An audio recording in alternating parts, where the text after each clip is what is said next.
It's USfanTV. We're here for you tonight on a Thursday night. This is USfanTV, where we talk about soccer, life, The U.S. the US, all of it. Sometimes I am food. Pat. He is Chris. I am Chris. Thanks for tonight. Also with us tonight, we have TJ from the Minivan Dad Soccer Pod. Hello, TJ. Hello, Patrick. How are you tonight? I literally could not be better. Any We have reason? things to talk about. We have the Gold Cup. What's going on with this war of words in CONCACAF? We're going to try to figure out what's going on there. There's this tweet that's been going around where somebody took a picture of the rosters from the United Airlines in-flight soccer game, which I have played, and I don't remember there being rosters in it. Maybe I missed this portion of it. I enjoy them. I think I'm flying Delta next week. I kind of wish it was United now. As much as I hate United, and I do have a hatred of United, I kind of wish it was United just so I could play this. I haven't flown Delta since like 1987.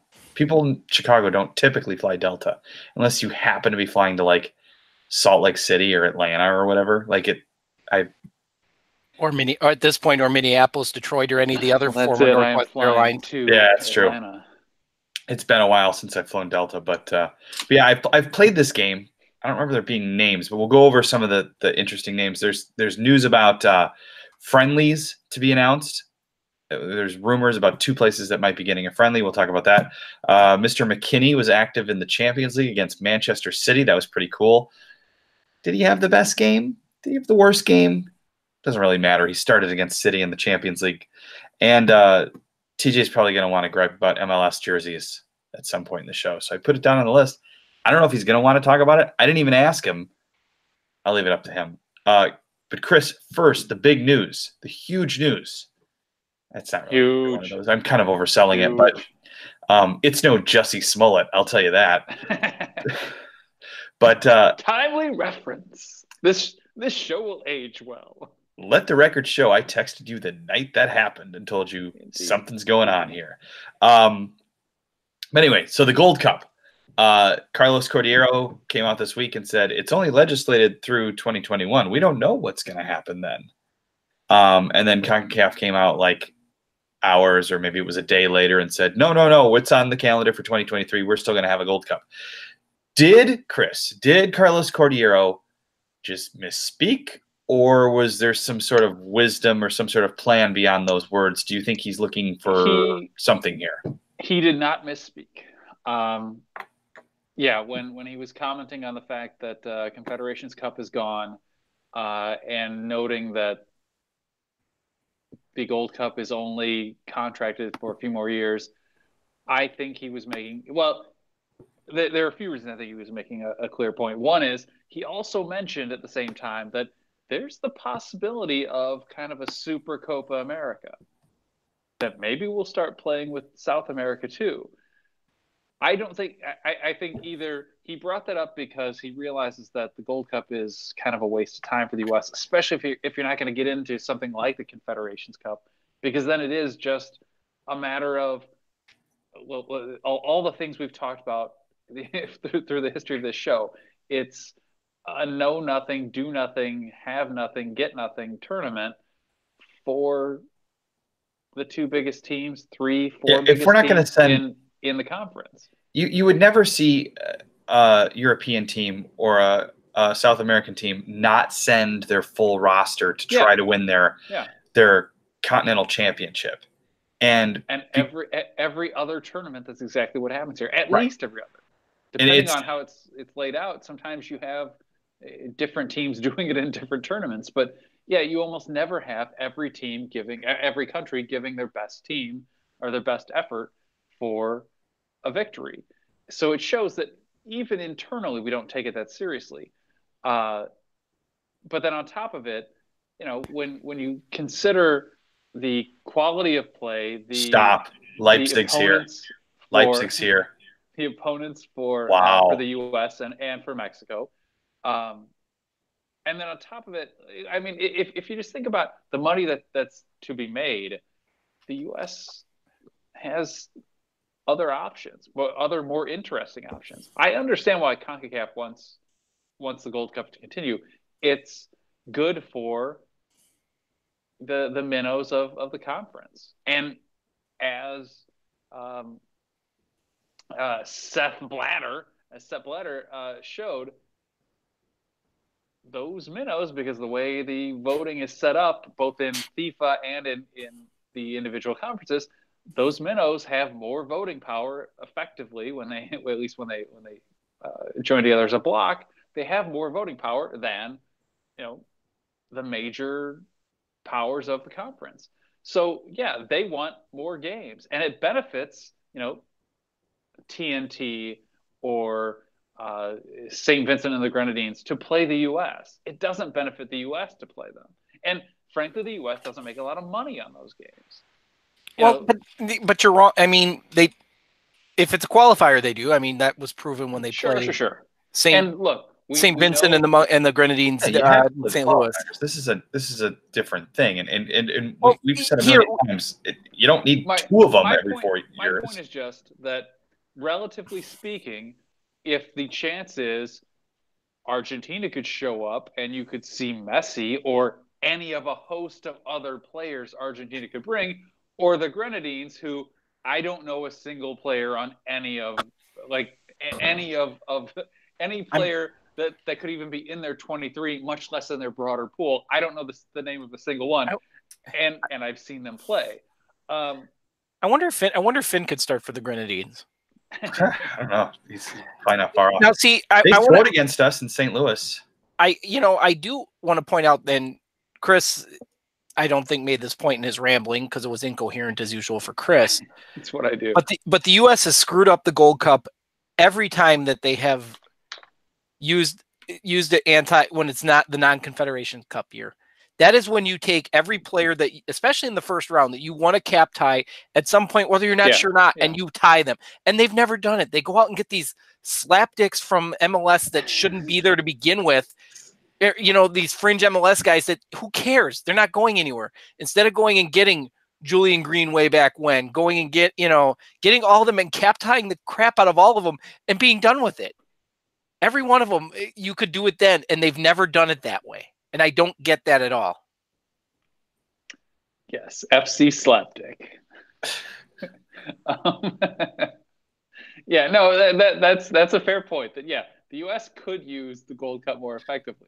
We have not, but I think broader than that, like U.S. soccer as an entity sees more value, as they probably well should, in maybe another tournament, in games outside of the Gold Cup. Realistically, the Gold Cup is set up so the U.S. and Mexico have to face off in the final, and it's borderline rigged for that to happen. And except usually one of them, usually in some years. Well, in some years, but usually one of them craps the bed somewhere along the line. Lately, there's often. I mean, TJ, to your point, if we're gonna have a tournament and then we're going to use it to cap tie guys instead of actually trying to win something of value, because it shows it proves there's nothing of value to win. It doesn't really matter. Like, we won the Gold Cup last time. Hooray. Would anybody ever trade that for a World Cup berth?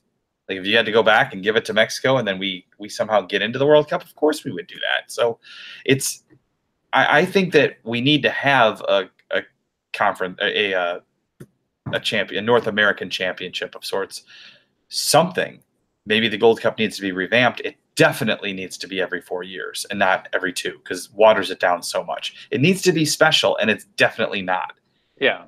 And we're not dying to go to any of these games, and we're big fans. So it is special in a special needs sort of way. It's really not special beyond that, though. So TJ's on fire tonight. TJ's gonna kill this show tonight. Thanks, TJ. No problem. Hey, if I can get YouTube to take it down before the night's over, I've done my job. So, yeah, I mean, I understand why CONCACAF wants it's really all CONCACAF has. I get why they don't want to, why they're like, whoa, whoa, whoa, no, we're gonna keep playing it. But that said, I would say in the end they're beholden to probably their top teams. If CONMEBOL started talking about, hey, what if we had a joint like Super Copa America? Would you be interested? I think the U.S. and Mexico alone would jump at the chance. Probably Costa Rica as well. I think, given the chance, most of Central America would probably do it.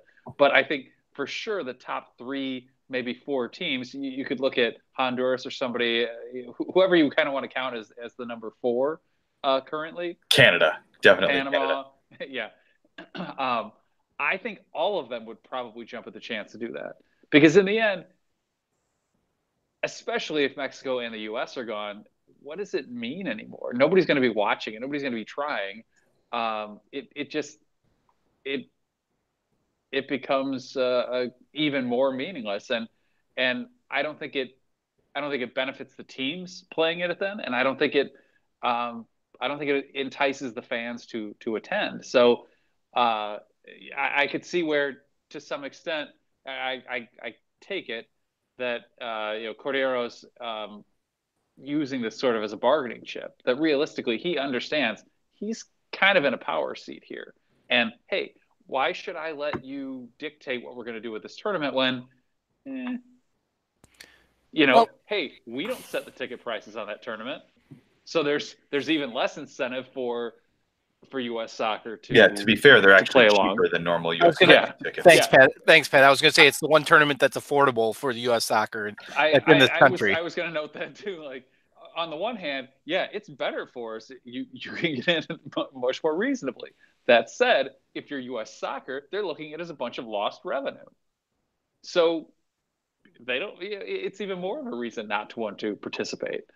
So yeah, I totally see that. To me, Cordero's just like he's using this. He's bargaining or negotiating through the media. Wow, Chris has drawn silence already. Which, if that's true, and I think you're right, it shows some calculated pre-planning. Which is something we haven't given U.S. soccer much credit for. The fact that we actually had a president who spoke up about something. For the most part, what did Sunil do? Sunil made a lot of money, but it was all behind the scenes. Like, he never talked about anything. And one of U.S. soccer's Sunil did a great job. He never got arrested. That put him ahead of most of CONCACAF. One of the U.S. soccer's great problems is it has no real connection to the fans. The slight connection it has via, like, I don't know, American Outlaws. It kind of uses, I don't know, AO to like bash fans over the head and be like, you have to behave as we tell you. It's not a way to organically grow your fan base. It's really, I mean, the women's team has more than the men's team because, like we've talked about on the show, that like the women's team will take pictures and sign autographs after games and things like that, which is very common in women's soccer. But yeah, if like Bayern and Roma and teams like that are the sort of gold standard for fan engagement and trying to win over hearts and minds and new fans and that sort of thing, U.S. soccer is near the opposite of that. Now, and somebody will have to tell me in this: does the women's team on their ticket prices, do you feel as violated if you're buying a ticket for those games as you do for the men's game? I think the ticket prices are actually fairly similar in cost, but with the women, you're likely getting a win. So it's in either way. I mean, like I've pointed out on this show several times, if I could see Brazil and Germany in Berlin for €25 a ticket for good tickets, and Chris could see Messi at the Camp Nou for something similar in cost. $16 or something. I don't remember what it was. Ridiculous. Yeah. There is no reason why we should be paying $90 or $100 for fan section seats at these things. It's absurd. And I've always kind of been a guy who doesn't like people complaining about ticket prices, because I'm like, if you can't pay it, you can't pay it. But nah, what's the point? You're a nonprofit here. Like, if you're trying to grow the game, try to get as many people as you can to go see it. And well, you've hit 2 points, Pat. One is it's a nonprofit, although it sounds like they're spending all of their money from their surplus for this year's budget on something. Well, yeah, supposedly they're running at a deficit. They just announced their budget or their financial report for the last year, and they're going to run at a deficit for 2018. They project a deficit for 2019. It's unclear, however, if that's a deficit simply because they lost revenue based on the fact that the U.S. the men didn't make the World Cup. Well, I think that's probably a fairly good assessment of that. Is that money they were counting on wasn't there because they didn't make the World Cup finals, last year in Russia. But I feel like there's an entire show that could be done, but it would be nothing but a whole bunch of swear words when we're all said and done. If we really wanted to go into the point FC into talking about U.S. soccer and ticket prices, Pat, I agree with you. That's something I typically won't. I feel like you said, if you can't afford it, you can't afford it. This team you missed the World Cup, and yet you're still charging $100 for tickets for crap games. Play more. Yeah, it's insane. These are games that should be $10 to get in, maybe $20 on the for the good seats, and that's your chance to rebuild your fan base. But I stand. Your job is to grow the game in this country. The part I remember of that's my job. Damn. That show was saying they owe us something. They owe each of us, everyone who went to a game during qualification that year, they owe us something. We never got our U.S. soccer check. They never did a damn thing. We got free ground shipping after a friendly victory. Yeah. I do love that. Hey, you could go buy a jersey for $90. It's $45 everywhere else, but we'll ship it for free. Yeah. They are so out of touch. It's brutal. And to tie this back to where we started, I guess the nice thing, the part that I liked was it was actually our president speaking out about something. Yeah. It wasn't simply like, oh yeah, we'll just never hear anything. It wasn't kind of like our coaching search. We should probably stick with along the same lines of, since we're talking about U.S. soccer, DC and Cincinnati appear to be getting. We need, because you got to tune up for the Gold Cup. You guys know this. You can't just show up to the Gold Cup. If you're going to try to win the Gold Cup, you have need to tune up. the Bronze Cup. That was. I thought that was the first round of the Gold Cup was the tune up. So we're tuning up in DC and Cincinnati. Apparently, Cincinnati could be a fun time. Well, but and somebody pointed out about Cincinnati. Are they going to bring in grass for that game, because Nippert Stadium is AstroTurf? Yeah. Or whatever the hell you want to call it now. Will they play at their stadium, or will they play, I don't know, like, I would assume they can't fit a game in the middle of Major League season at like Great American Ballpark or something. I doubt it there. Right? But between Paul Brown Stadium and Nippert Stadium are both field turf or whatever, so neither one of you'd have to bring in grass one way or the other, whether you used either of them. But I would assume you'd use Nippert Stadium because of the FC Cincinnati connection. But that would be that's what people were saying. So, also hearing that Arsenal might play in their U.S. tour in Portland. So are you two speaking of slapdicks? Are you two traveling? I don't think I would go to Portland. I was just in Portland. I'd like to, but I don't think I'm going to get away with trips this summer. So the rope has been tightened. And you pick, and nice, by the way, Chris, nice weekend to pick. What? I'm not. I can't go. Oh. Threw me for a second. I was like, what are you talking about? We were talking about the rope being tightened. I figured I'd finish that one up. So Weston McKennie played Indeed. My days are all screwed up. Was this yesterday? This was yesterday against Manchester City in the yeah. Champions League, right? You know, get Chris rambling about something. I got to go grab another beer. So go ahead. I'm glad you could probably do that without even letting us know seamlessly, but I'm glad you told us. Could just been like, you can check in and yeah, Portland's a fantastic city. I had fun there, but I don't know that I want to go back there. I was just there like 6 months ago, so not even. So, but apparently the reason why the rumor is the reason why Arsenal would be playing there is because they are switching to Adidas, and Adidas North America has its headquarters in Portland, just as Nike does in Beaverton. So, Dominic, I don't know, and others, I disagree. They say the cheaper the tickets, the more lower income minorities supporting South American countries come in and create a hostile environment for the U.S. I disagree. The tickets are expensive for Mexico games. They still fill the stadium. It's not the price of the ticket that's keeping people in or out.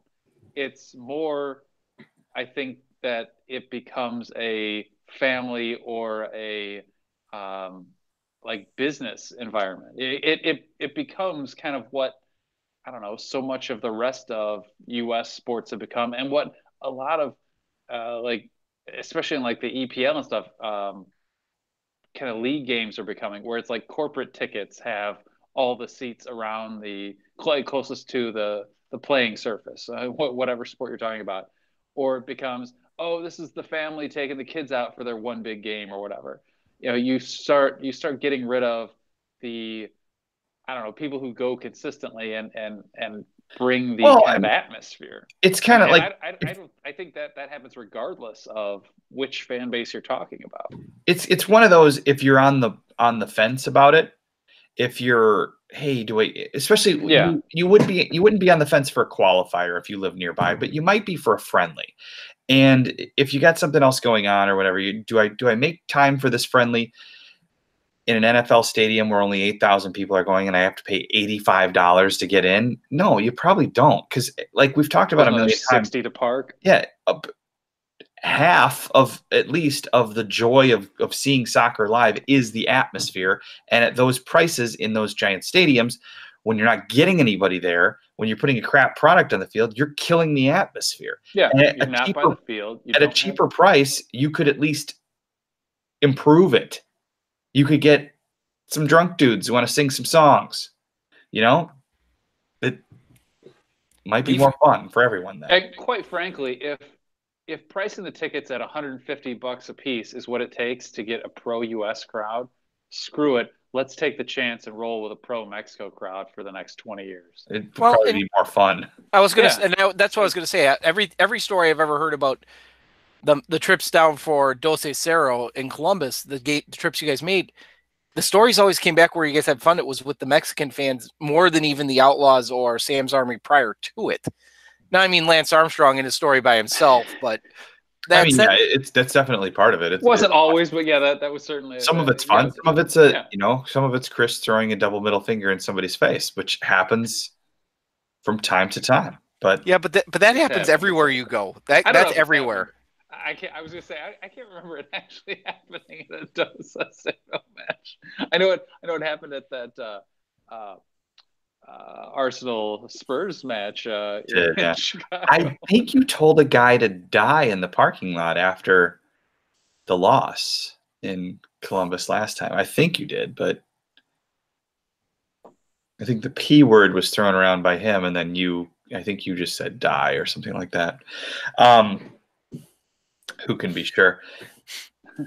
Have you guys seen, and I'm going to ask this like you haven't, like we haven't planned this out. Have you guys seen the tweet that's gone around where somebody was on a United flight and documented the names of the people? Well, I know, Patrick. What is this tweet? So there's a game that you can play if you're on a longer haul United flight where it's called Active Soccer. It's like one of the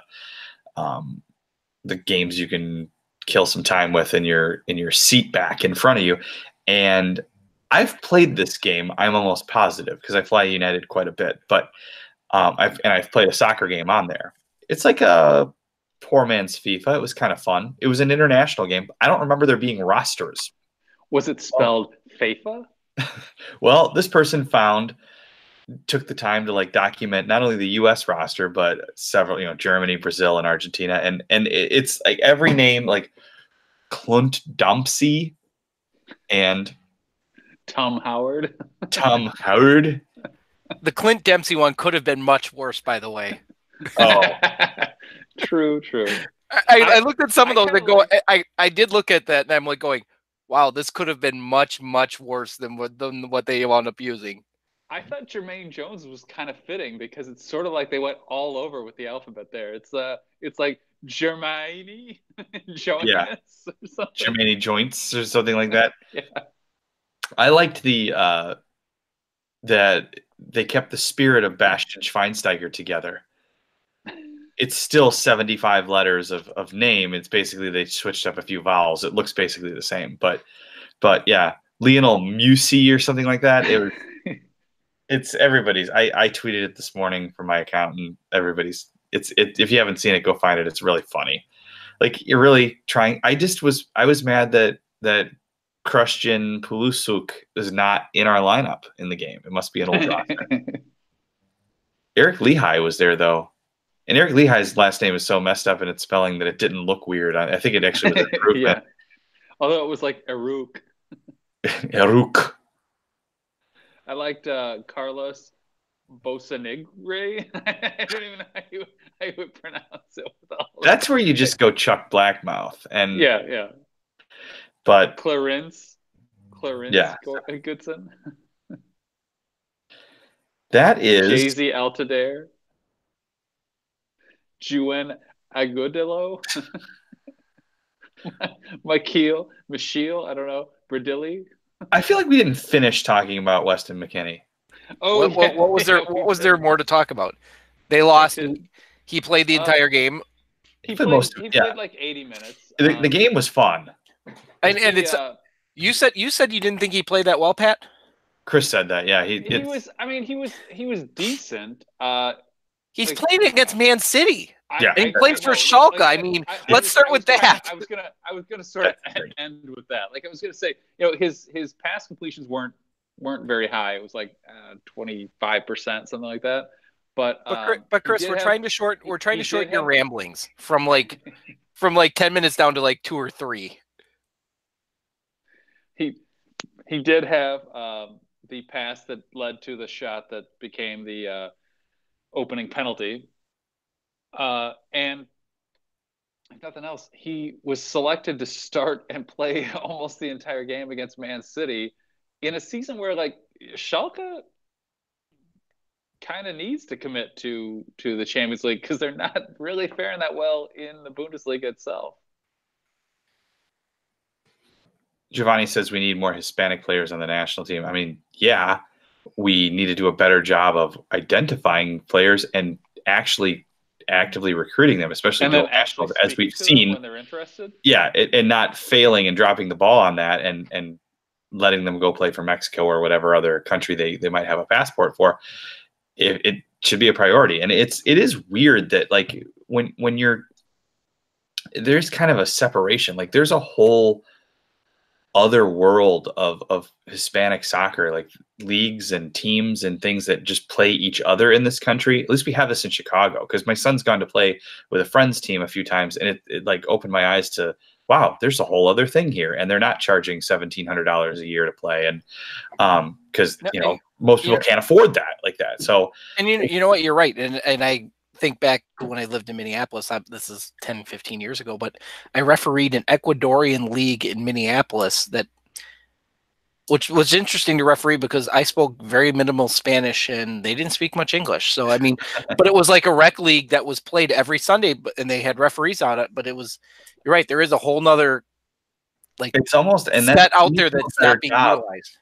And if it's a men's league, you probably want to have a piece of your own country and go talk to people who speak your primary language and things like that. I kind of get that. But for kids especially, like, we need to do a better job of integrating the whole thing a little bit more. There shouldn't be separate worlds, because if they're separate worlds, then obviously those kids are probably if given the option when they get very good, they might be more likely to go play for Mexico or or Honduras or wherever their parents are from instead of playing for the U.S. So yeah, we definitely need to do a better job at that. If you play for Mexico, you lose your citizenship. I'm cool with it. It's like joining ISIS. You're out. We're done with you. Who are these people coming back now from ISIS? I know. What is this? Sorry, There's you made no your coming choice. back You from made your this. bed. You made your bed. Now you Yeah. gotta line it. No, you're See done. ya. Like you say at the end of this thing, you're done. See ya. But you know what? If you're mad at your parents and you decide to join ISIS, I guess when you get over being mad at your parents, or you find out your parents are right, you decide to come back. I mean, I get it. You realize it sucked. Like, that it was a bad choice. I get it. I get why you don't want to be there. You know, certain people act out, but you like, have to travel to fucking Syria. It's just like, that's a big step. I think it's just like, I don't know. Sometimes you got to face I don't know. That's how much worse could that be than going to Cleveland? Jesus. I don't think Cleveland is as bad as people say. I did like that mall where we stayed when we went to that Venezuela match. Cleveland's got some stuff. Fine. We'll say Cincinnati. I don't know. And we went to what is it? East 6th Street or whatever, the perfect place if you're a douchebag, according to the song. It's where you brought a guy who was just he was just really mad at his doctor. Who was this guy you brought? You were just really mad at his. It was my friend's friend. Yeah, it was. It was Chris's friend's friend was with us, and this kid was extremely mad at his doctor because his doctor like shut down like something major, like his ability to drive or use his penis or something like that. I don't remember what it was, but he was really, really upset about it. And I just remember it was like I can't remember what he was asked, but it was like you said like, why don't you have that? And he just goes, fucking doctors. It was like, wait a minute, what? like just without any explanation. I remember it stood out because there was no reason why you would think, oh yeah, doctors do that. Why is the sky blue? Fucking doctors. What? The other guy was like a strip club aficionado, like really well versed. All right, so seeing the show is completely off the rails. Let me see if I can bring it somewhere back close to the rails because Daniel Salazar says we need to talk about the Champions League. So I've got a question. I've got a question related to it, and we'll bring it. I've got the question. I've got a question. Has Terrence Boyd's penalty kick landed yet? Oh my God. That was a disaster. And the game, the penalty kick, or yes, that game specifically. I didn't see the entire game. I did see the penalty kick. It was a 4-0 final. So you really, I'm not, and now I'm seeing that Atlanta's down 2-0 according to Life. No, he's right. It's on behind me. That's the game of the night on behind me tonight.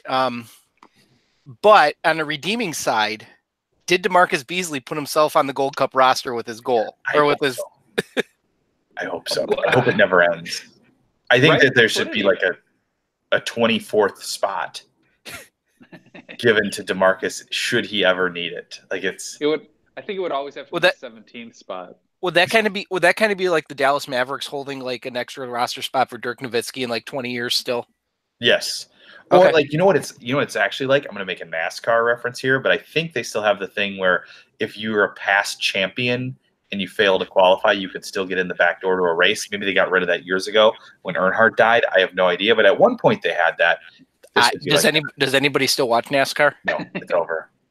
It's all over. I tried watching. I tried watching the Daytona 500. I figured it's their big race, and it's like 17 hours long. And I was going to say the last 10 laps took the last 10 laps took almost an hour. I'm like, I'm done. If there's anything that ties together most American sports, it's NASCAR. And the problem that ties them all together, in my view, when compared to soccer, it's that they all take too damn long. I don't have 5 or 6 hours to sit there for a race or 3.5 hours for an NFL game most of the time. But I do have a tidy hour 50 or 2 hours for a nice soccer match. So what is longer, a Major League Baseball game or an NFL Sunday? I can't even stand to watch baseball on TV. If it's American League, God, it's baseball. Oh, God, He's getting his American League high horse. Best fans. It's so we clap for pop flies, so we're the best fans in baseball. Crap. Yeah, I don't watch any of it anymore. It's all right. But the saving grace of baseball is when I'm out cutting grass, there is not much better than listening to it on the radio as you're doing something mindless in the backyard, like I said, like cutting grass or something lame like that. I could see that. I'd go with a podcast of some sort instead, but maybe I would even go with the Minivan Dad Soccer Pod. Boom. You know what? And you did mention this at the beginning of the show. It was a good promo, and we'll segue to that, and then we'll segue right out of it. Okay, host. Okay, is you mentioned the MLS jerseys. We were going to talk about it this week, but there's still 3 or 4 more left to come out. We're waiting for the whole crop of jerseys, but I think we'll do that this week. And you know what? Because I'm pretty sure they're all going to look the same as what the last couple have looked like anyway. So it's going to be a white one and a dark one. I guess Seattle's are black and pink, but that's There's a few exceptions. I just want to know how you get on the exception list to that. I think it's got to be hard. I think Adidas doesn't give you many choices, I don't think, in the matter. And I actually think there's some good ones out there, and we'll say Adidas or Hanes. I'm really trying to decide who made their jerseys this year. Some of the ones are a little bit too white. Yeah, it's basically a glorified T-shirt, but some of them look okay. I like that FC Cincinnati jersey. Which already went on sale for some reason. Did it really? It did, yeah. Wrong Side had it, or one of the guys from Wrong Side, Jeremy Lance, had that. But but the players are wearing replica jerseys this year. Did you see that part of it? No, for Cincinnati or for everyone? Cincinnati. FC Cincinnati, they are not making the authentic jerseys, and the players are going to be wearing replicas this year of some. Now, they also got rid of long sleeves too, which is a really weird thing. But it's not. I've heard people get butthurt about that. If you ever watched the ones that wear long sleeves, usually wear it's like a base layer underneath and then a short sleeve shirt. They don't wear the straight long sleeve shirt. Yeah, that would have because I think half about it. I think half of them, Golden Balls would be mad about it, but I think, and then all of Arsenal through the 90s would be mad about it. But beyond that, everybody seems to wear the base layer of short sleeve shirt because I think half of them take the base layer off at halftime or something, along those lines. Gives the options, yeah. It does. And you know what? I don't recall, and you've walked through Toyota Park or SeatGeek Stadium or whatever the heck they're calling it now. Do you see a whole lot of long sleeve shirts being sold? No, you see the occasional dude wearing one, but no, you don't. I think the last long sleeve jersey I bought was probably Arsenal 2007. So I am a fan of them. I believe I bought you a Mesut Ozil one when I went. I have a few. Speaking of Arsenal jerseys, Pat? You still want my Dreamcast one that I have sitting here? Yeah, let's just sort this out on the show right now. I would love it. Even though it's it's a USX. I know. I always remember it like when I get back after I see you. I'm like, oh crap, I forgot to take that. You know what? Next time you see me, you can bring it. I will definitely. You know what? You could drive up. We could go get a beer or something like that. I could do that too. If you get permission. Let's just let's get our calendars open right now on the show and just knock this out. Let's just hash this out right here. We're boring the crap out of everybody. Daniel wants to know. Do you feel the U.S. has a chance to win the Gold Cup, even though it'll be a team full of youngsters, most likely? Yes. Yes, the U.S. always has a chance to win because, like we said earlier, it's a tournament that's set up for the U.S. and Mexico to meet in the final. But also, this is. I mean, we continue to say like this is probably the most talented our team has ever been. Over the years, like so long as our team in general keeps improving, that's kind of always the case. This team, I think. This next generation of players is taking a true leap forward in terms of actual, skill, talent, whatever. Well, let me ask you, because we're kind of, how does this compare to that 2002 team that was coming up? Like the core of that. I mean, it's certainly similar in that there's a lot of youth right there, and there are some real players. It's similar in that we have some potential stars, budding stars coming through, as we did with Landon Donovan and Speaking of one, DeMarcus Beasley, did they just score? I could just see people celebrating like in the background. They did, yeah. I now see the ball go in the net. I couldn't see it before. Does that make it 3 or is that 2-1? It's 2-1 now. Pat, you have anything to contribute here? I'm just zoning out completely. All right. Wow, that's Emmy award winning quality for you. So otherwise, I was going to say She Believes is roughly a week away. We face Japan on Wednesday. We've talked about kind of our feelings about the team. It is you still have to consider them favorites. There are some weaknesses that they have to overcome, and I think you got to hope that they're looking to play this for a straight sweep as kind of a warm up for the World Cup. But I don't. Is it one of? I don't know. I feel like they should be the favorites, and yet when I watch them play, I'm never impressed. Yeah, I mean, there are some, I think, glaring holes in this team, and part of it is what we've been talking about for a long time. The rest of the world's catching up as the rest of the world's finally playing women's soccer. College was enough to produce the best team in the world when no one else was really playing it, when no one else was really taking it seriously. Now that other countries are, they're having the same problem the men's team has. College doesn't produce the best players then. You're too late, you're too old, and you didn't get enough playing time. France isn't in it this time around, and you know what that means. No, but you're going to tell us, right? I mean, it's good for the U.S. right now, but the French fans are not going to hate us. Wow. We did, TJ, before you were a part of this program, 2 years ago, was it, that France beat the U.S. in this? And we talked about it we framed it as a U.S. loss instead of a French victory, because we are a show that talks about the U.S. and not France generally. And the French fans who tuned in were very, very pissed about this because they didn't think we gave them their due credit. So I'm giving them their credit now for winning the She Believes Cup 2 years ago, because they were nice enough to bring the World Cup to Chicago so I could see it. So thank you, France. Appreciate it. I can't believe Chris had something negative to say about the French ever. I'm trying to decide which one would make Chris more negative, France or Mexico. Mexico. It'd be Italy over French. He's kind of a Francophile. Let's see. Why do our goalies suck compared to the 2002 team? Because Brad Friedel's not amongst them. Speaking of goalies, happy 50th birthday to Tony Miola. Yes. Yeah. The last U.S. keeper to have hair before Sexton. But will anybody ever have a hair like that again? That mullet. Was the mullet better or was the ponytail better? My brother had the top knot, I think specifically because of Tony Miola.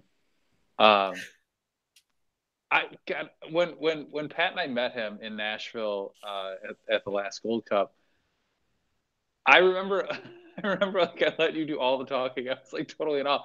We had met Brian McBride. I was like cool. And I was like, yeah, that's cool. I don't know why. Like Tony Miola totally. I was like,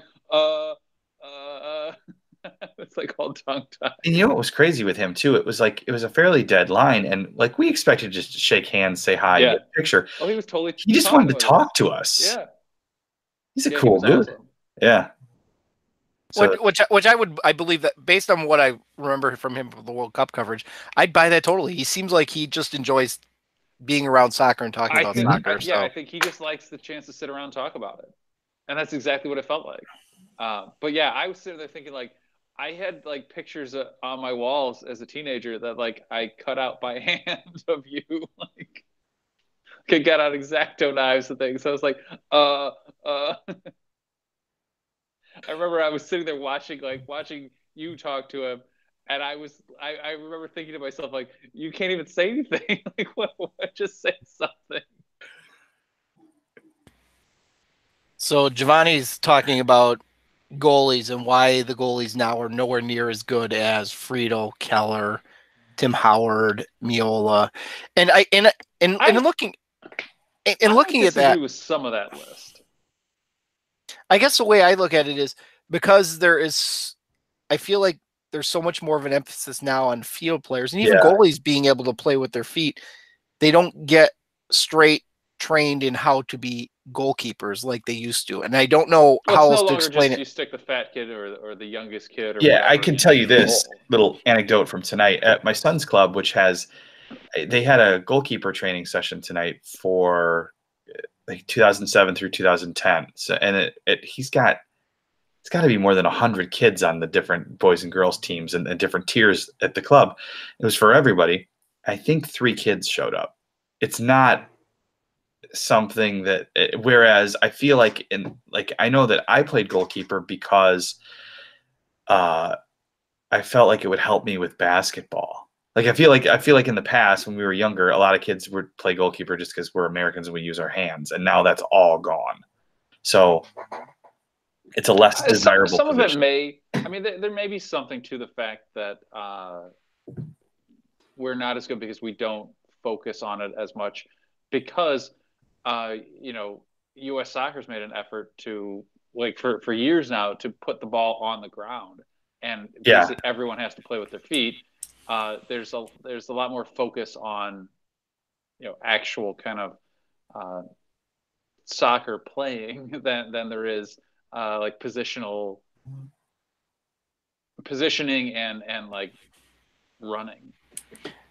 And sorry, Giovanni, I disagree. Miola is stretching it. I recall Miola in '88, and I recall Miola in '90 and '94. He was really good, and I think people lose sight of that, especially when you start looking at when you got to Keller and Friedel, who were they might have been better, but especially that '90 team when they played against it, it's like Miola was 19 and they played Italy really well, and then '94 Miola was really good then, and I think people lose sight of that because I don't recall him ever playing in Europe, and I think that's part of the reason why. He never really succeeded on the club stage. He only kind of did it internationally, and I think that's part of why. And he succeeded in MLS. I mean, but comparatively speaking, but no, but he never went to Europe and played like Alexi Lalas said, like ultimately Friedel and Keller. It was also at a stage at which U.S. soccer wasn't as visible in this country, so I don't think he gets the same kind of recognition of guys like Keller and Friedel, much less Howard.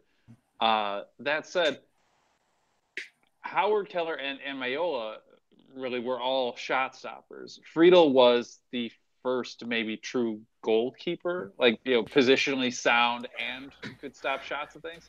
And I agree with that, but I recall Tony Miola when Kansas City won their first MLS Cup. He had developed the complete game by then, and it was later in his career, and he wasn't obviously going to go back to Europe and play. But yeah, in that '02 World Cup specifically, I think back to Friedel, and Friedel was everything. I mean, it was more than just being able to stop shots. Like I said, I always thought Keller was the better shot stopper. I thought Friedel's overall game was better because of the way it seemed like his defense was always in the right spot. There was a lot more strategy. He had every part of the game down versus I thought Keller, who was just a magnificent shot stopper. Well, and I think you can tell the difference there in terms of how and where they played. And by that, I mean, Keller was retired at 40. Friedel was, I mean, he didn't make it a whole lot past 40. He was like 42 or whatever, but he was still in the EPL at 40. Keller had already come back to MLS and was done. Friedel, he wasn't a starter anymore. I think he was about 40 when he was no longer a regular starter, but he was still at a top level. Technically speaking, the guy could probably still play if he wanted. I was just a top level. That might be the only time. That might be the only time he ever says that. I was just about to ask Chris, could Friedel still start in MLS today and be successful? And I tend to think, he could. I mean, the thing about MLS is that there is much more. Whoa, what just happened there? I just saw somebody run into the net.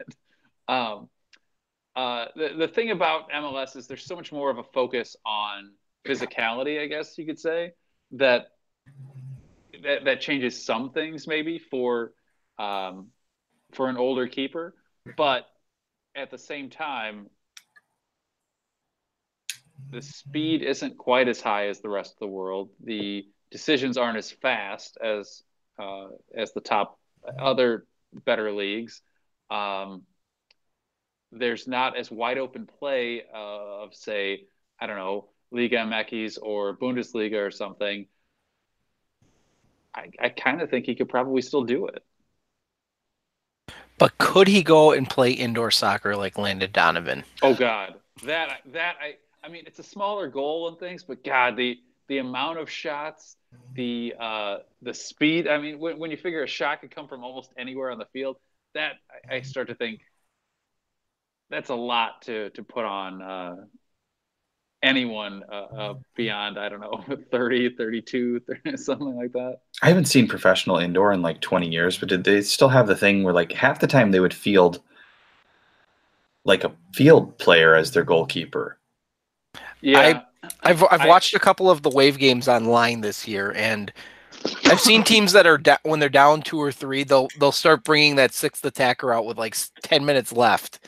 And it'll be a field player that they have that does both. But it's weird because even when those games are played, they play on actual AstroTurf. They don't bring the field. Yeah. They don't have like field turf. It's actual AstroTurf. Yeah, they're laying carpet over concrete and telling the guys good luck. That's going to be fun on your knees, Landon. Yeah, I know. Talk about a guy who can't deal with knee problems. Well, and I still am convinced the only reason why he's playing for San Diego is his wife kicked him out of the house. Well played there, Christian. Is this a soccer channel more? Who can be sure? Yeah, in theory. Hey, speaking of soccer, is anybody in Savannah or near Savannah or know anyone in Savannah? Because I'm trying to find out where to go Guthrie? watch soccer. Specifically, what? Savannah Guthrie. Savannah Guthrie, yes. Specifically, the Arsenal match against a certain team that shall remain unnamed next weekend. I'll be in Savannah, and Are they playing Greg Popovich's San Antonio Spurs? That is correct. Yeah. Okay. I believe if you check Wrong Side of the Pond's website, they have like soccer bars everywhere. So I would start there. Okay. If not, put on Check Twitter. Like Arsenal America. There is an Arsenal supporters group in Savannah, but they haven't used their Twitter feed in like a year or something, and they've never answered me. So, well, has there been anything in the last year for Arsenal really to be tweeting about? I mean, the departure of Arsene Wenger, and I happen to enjoy the rise of Lucas Torreira, but. Don't forget Guendouzi. All right, we got to wrap. This is USFanTV. We have Facebook and Twitter and Instagram and YouTube. Subscribe to our YouTube channel if you would. We do these shows. We try to do them for you either Tuesday or Thursday every week, and then we do them after games. TJ from the Minivan Dad Soccer Pod, do you have any final words? No, we'll have a show next week. We're going to review MLS jerseys. At least Pat, and I know you'll be there. Chris, hopefully you'll be there as well. If we can get another guest in, it'll be even more fun. That's all I got. It's going to be a blast, TJ. Chris, what do you have? I got nothing else. Thanks, everybody. You are done.